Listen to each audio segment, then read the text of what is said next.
국민들의 성명서 낭독이 있겠습니다.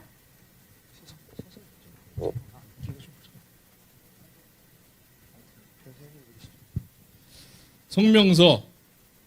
우리 변호사들은 박근혜 대통령에 대한 탄핵이 불법적으로 이루어진 것을 감지하고 그 부당성을 널리 알리기 위해 이 자리에 섰다.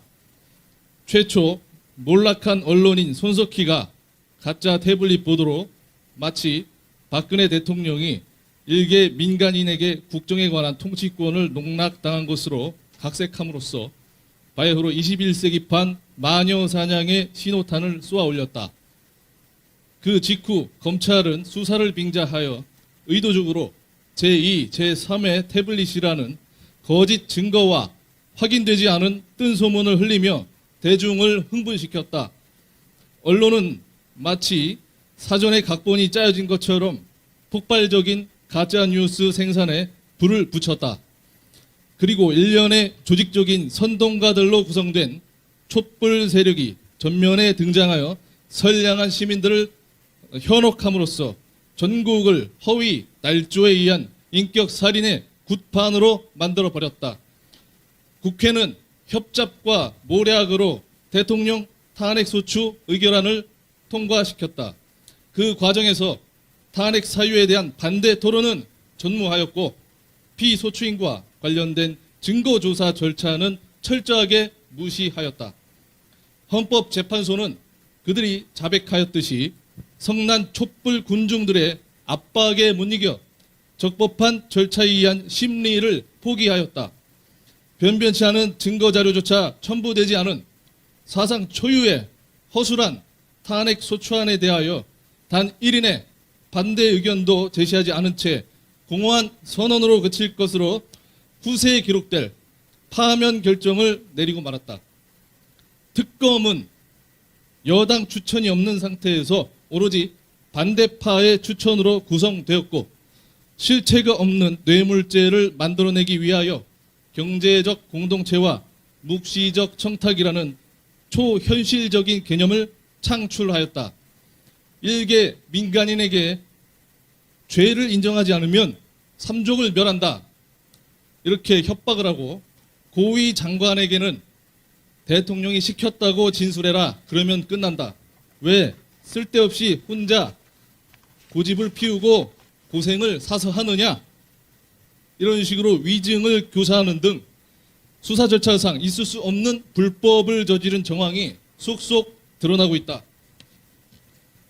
법원은 선동된 촛불 대중을 앞세워 제멋대로 칼춤을 추는 검찰을 견제하기는커녕 판사들이 오히려 촛불과 일체가 되어 이미 날개가 잘려나간 대통령에게 징역 30년이라는 잔인무도한 살인자에게도 쉽사리 선고하지 않는 가혹한 형을 선고하였다. 법원은 나중에 그 30년 징역형에 대하여 형 집행이 종료될 시점에 나이를 고려해서 10년을 깎아주겠다며 생색을 내는 등 정상적인 법치주의 국가에서는 결코 관찰할 수 없는 만행을 보여주었다.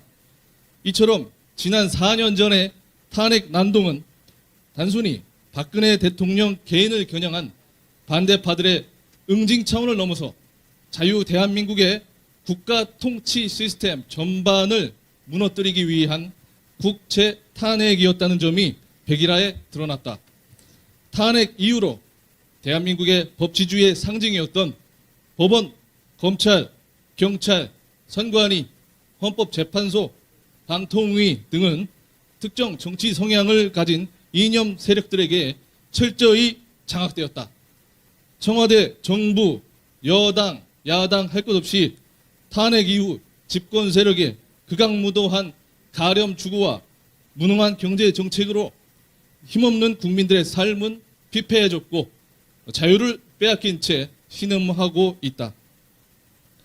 지금 우리를 옥죄고 있는 문재인 정권의 전체주의 폭정은 기실 4년 전에 잘못된 탄핵이라는 사상 초유의 국채 쿠데타를 바로잡지 않고서는 결코 멈출 수 없다는데 우리 변호사들은 뜻을 같이 하였다.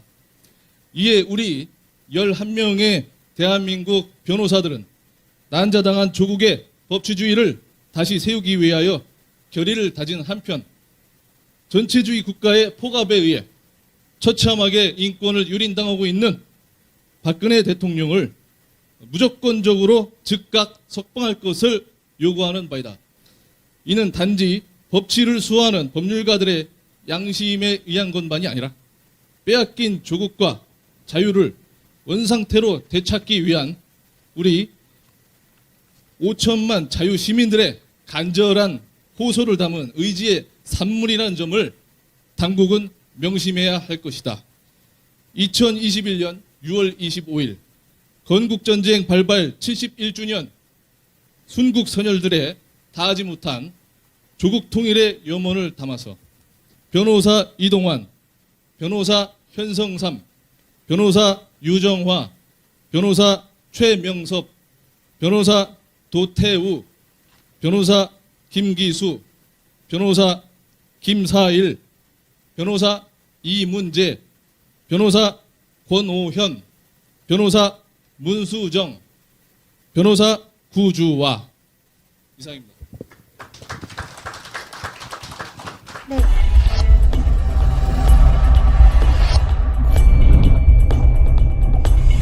리얼 라이브 락TV